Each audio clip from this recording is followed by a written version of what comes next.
इस भौतिक संसार में हम धन के अभाव में गुलामों से भी बदतर जीवन जीने के दुख से मुक्त होकर सुख शांति से जीवन जी सके, इसके लिए राष्ट्रीयता की भावना के साथ संगठित होकर किसान और मजदूर अपने वोट का प्रयोग ऐसे लोगों को सत्ता में लाने के लिए करें जो भारत के सभी किसान मजदूर की आजीवन मासिक आमदनी 45,000 रुपये सुनिश्चित करें, यानी कम से कम सरकारी चतुर्थ वर्गीय कर्मचारी के आमदनी के बराबर हो, और इन सभी व्यक्तियों से वही काम लिया जाए जिसमें वे दक्ष हों।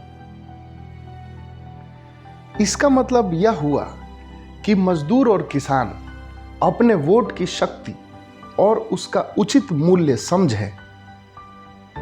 हीरे की परख एक जौहरी को ही हो सकती है, वरना हीरा मात्र एक पत्थर है। इसलिए मजदूर किसान को यह ज्ञान होना आवश्यक है कि 45,000 रुपये प्रति माह की न्यूनतम आमदनी मजदूर किसान को देने की मंशा रखने वाले प्रतिनिधि को ही वह अपना वोट दे। जब तक वह सीधे सीधे अपना वोट 45,000 रुपये प्रति माह वेतन के लिए नहीं करते हैं, तब तक वे धर्म, जाति और विकास योजनाओं के नाम पर भटकाए जाते रहेंगे। और किसान मजदूर यह वेतन किसी भत्ते के तौर पर नहीं मांग रहे हैं, यह उनके श्रम का मूल्य होगा और उनसे काम लेने की जवाबदेही सरकारों की होगी। संविधान की मूल भावना और प्रस्तावना को चरितार्थ करने के लिए यह सरकार का मूल कर्तव्य है। आर्थिक रूप से जब देश के किसान और मजदूर सक्षम होंगे, तभी भारत में लोकतंत्र सफल होगा। और जिस दिन इस देश के विधायक, सांसद, मंत्री, नौकरशाह, ठेकेदार और कॉरपोरेट कंपनियों के मालिक अपनी संतानों को मजदूर और किसान बनाने से भय नहीं खाएंगे, उसी दिन मैं समझूंगा कि देश में गुणवत्तापूर्ण विकास हो रहा है, जिसमें जनता मालिक है और राम राज्य आ चुका है। राम राज्य संपूर्ण समृद्धि और सामाजिक न्याय के एक ऐसे आदर्श राज्य की अवधारणा है जहां राज्य में समरसता, प्रेम और स्वाधीनता का माहौल होता है। सभी लोग धार्मिक जीवन जीते हुए तृप्त होकर उच्चतर लोकों को प्राप्त करते हैं। राजतंत्र में राम राज्य लाने की जिम्मेदारी राजा की होती थी, लेकिन लोकतंत्र में जनता ही मालिक है, या यूं कहें कि राजा है, जहां सारी शक्तियां और अधिकार जनता के हाथ में ही होते हैं। अतः लोकतंत्र में राम राज्य लाने की जिम्मेदारी आम जनमानस की ही है। इसमें एक बड़ा वर्ग किसान और मजदूरों का है, जो कि आजाद भारत में अपनी दुर्दशा की काल कोठरी से रिहाई के लिए आसमान की ओर देख रहा है।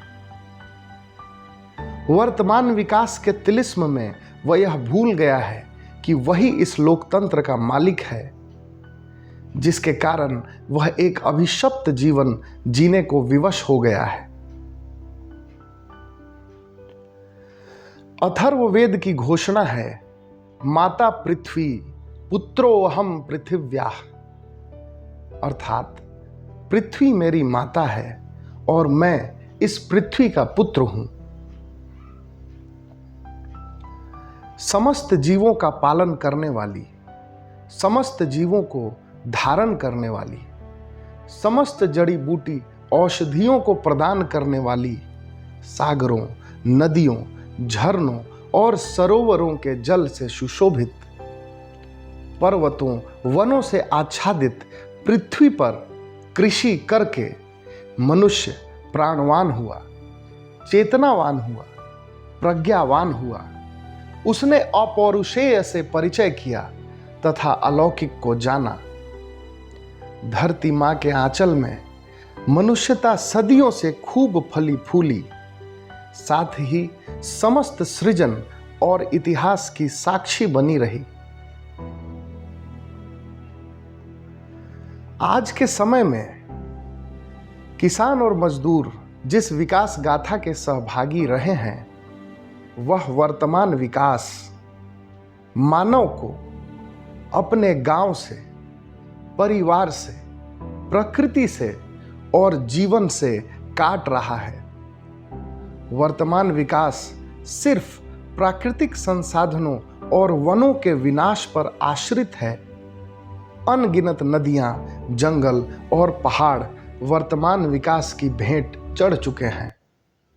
आधुनिकता और शहरीकरण के नाम पर एक अंधकारपूर्ण युग का प्रादुर्भाव हुआ है, जिसमें आपका और आपके आने वाली पीढ़ियों का लंबा और स्वास्थ्यपूर्ण जीवन, शुद्ध हवा, पानी, आहार और गुणवत्तापूर्ण चिकित्सा भी संशय में है। पृथ्वी के साथ किया जा रहा यह व्यवहार संपूर्ण मानवता के ऊपर संकट है और ज्ञान के अभाव में इसमें सहभागी बन रहे मजदूर और किसान जाने अनजाने में मातृघात कर रहे हैं, जो अपने साथ की जाने वाली सबसे बड़ी हिंसा है। अज्ञान पथ पर चलने के कारण आज के समय में किसान और मजदूर गरीबी, भय, भूख, कुपोषण, तनाव, अनिद्रा, बीमारी, समय से पहले बुढ़ापा या मृत्यु जैसी समस्याओं से घिरा हुआ है। इसके अलावा समाज में भेदभाव, सरकारी दफ्तरों में अपमानजनक व्यवहार, विस्थापन, बेरोजगारी, पलायन, असुरक्षा और अशांति के माहौल ने उनका जीवन नरकपूर्ण बना दिया है। सनातन धर्म के अनुसार एक व्यक्ति के जीवन की सार्थकता 4 पुरुषार्थ में है: धर्म, अर्थ, काम और मोक्ष। सुख का आधार स्वास्थ्य है और स्वास्थ्य का मुख्य आधार श्री है। श्री वह धन, वैसी संपदा है जो धर्म के मार्ग पर चलकर अर्जित की जाती है। अधर्म करने से अर्थ अर्थात श्री नहीं अपितु अनर्थ कमाया जाता है। ऐसा धन हमारे जीवन में संताप, दरिद्रता, बेचैनी, अशांति और गुलामी लाता है। धर्म और अर्थ के दूषित होने से मनुष्य जीवन के काम उद्देश्य से भटक जाता है। इस धर्म, अर्थ और काम के त्रय पुरुषार्थ के विकृत हो जाने से व्यक्ति पतित होकर मोक्ष के मार्ग से भटक जाता है। मानव जीवन का मूल उद्देश्य उस परम तत्व को जानना है। धर्म, कर्म, सत्कर्म ही वह मार्ग है जिस पर चलकर वह परम तत्व जाना जा सकता है।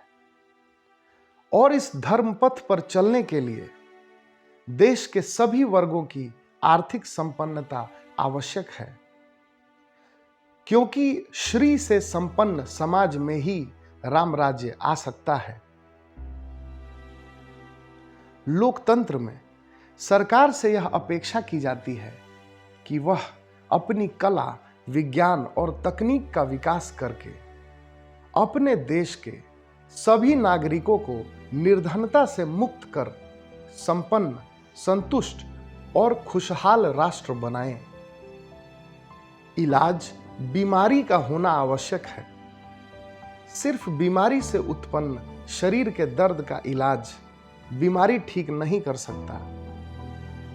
हालांकि इस प्रक्रिया में बीमारी और गहरी तथा जड़ होती जाती है। जिसके आगोश में अंततः बेचारगी और लाचारी से भरी मौत है। ऐसा जीवन और ऐसी मौत हमारे अस्तित्व का उपहास है।